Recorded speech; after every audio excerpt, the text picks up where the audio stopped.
Are you ready? యేసయ్య మనలను సంతోషపరచును. యేసయ్య మనలను సంతోషపరచును. యేసయ్య మనలను సంతోషపరచును. మన ప్రసంగాంశం యేసయ్య మనలను సంతోషపరచును. 2 దినవృత్తాంతాల గ్రంథం 20వ అధ్యాయం 27వ వాక్యం. ఇలాగున యెహోవా వారి శత్రువుల మీద వారికి జయము అనుగ్రహించి వారిని సంతోషపరిచెను. గనుక యెరూషలేమునకు ఉత్సవముతో మరలవలెనని యూదావారును యెరూషలేము వారును వారందరి ముందు యెహోషాపాతును సాగి వెళ్ళిరి.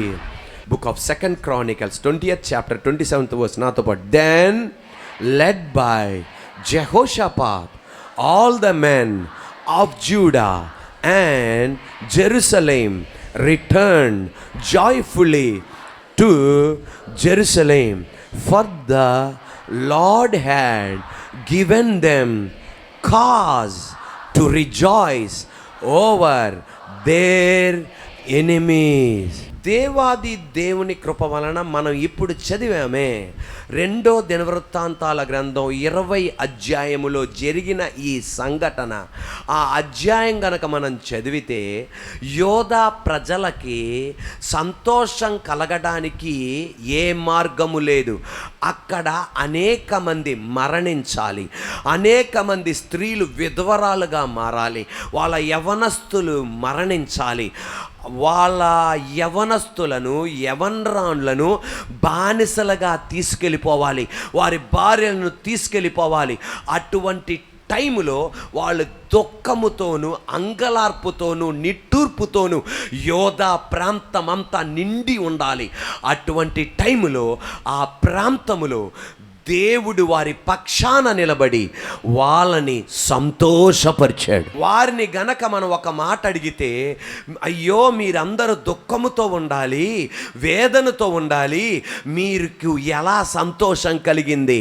అవును, మీరన్నట్టే మేము దుఃఖముతో ఉండాలి, వేదనతో ఉండాలి, కానీ ఈరోజు మేము సంతోషంగా ఉన్నామంటే సర్వశక్తి గల దేవుడు మా పక్షాన నిలబడి శత్రువులను తరిమిగొట్టి శత్రువులను చంపి మాకు ఆయన సంతోషముగా ఉండే కృపను అనుగ్రహించాడు.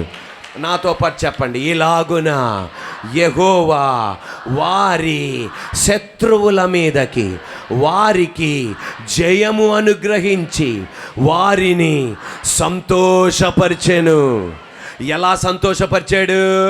శత్రువుల మీద జయాన్ని అనుగ్రహించి నా దేవుడు వారిని ఏం చేశాడు?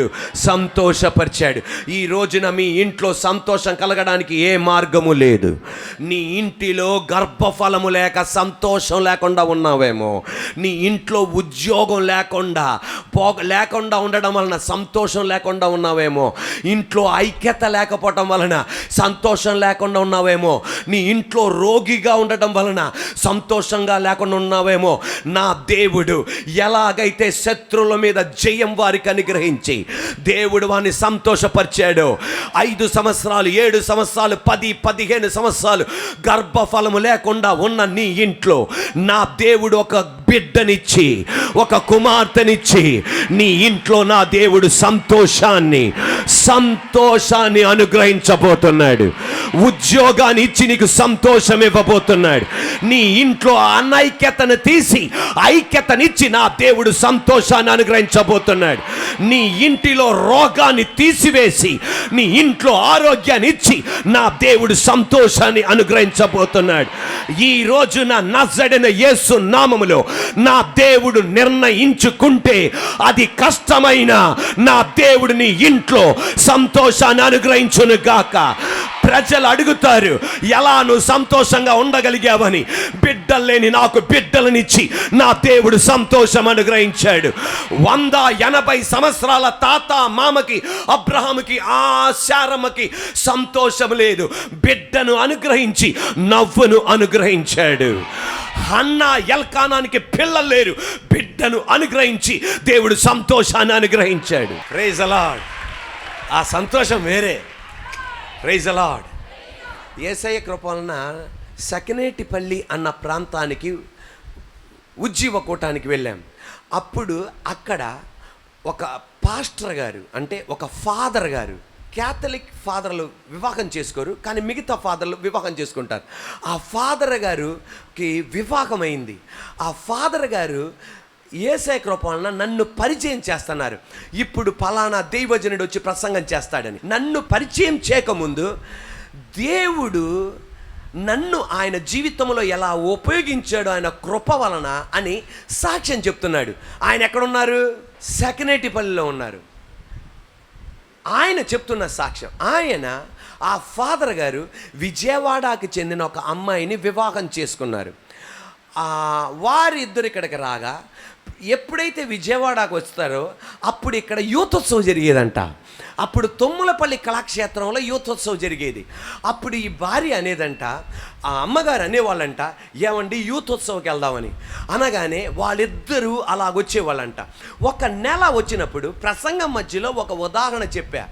దేవునికి అసాధ్యమైనది ఏదీ లేదు అని చెప్పి మన మందిరములో జరిగిన సంఘటన చెప్పాను. అది ఏంటంటే, భార్యాభర్తలకి 8 సంవత్సరాలు 5 సంవత్సరాలు పిల్లలు లేరు.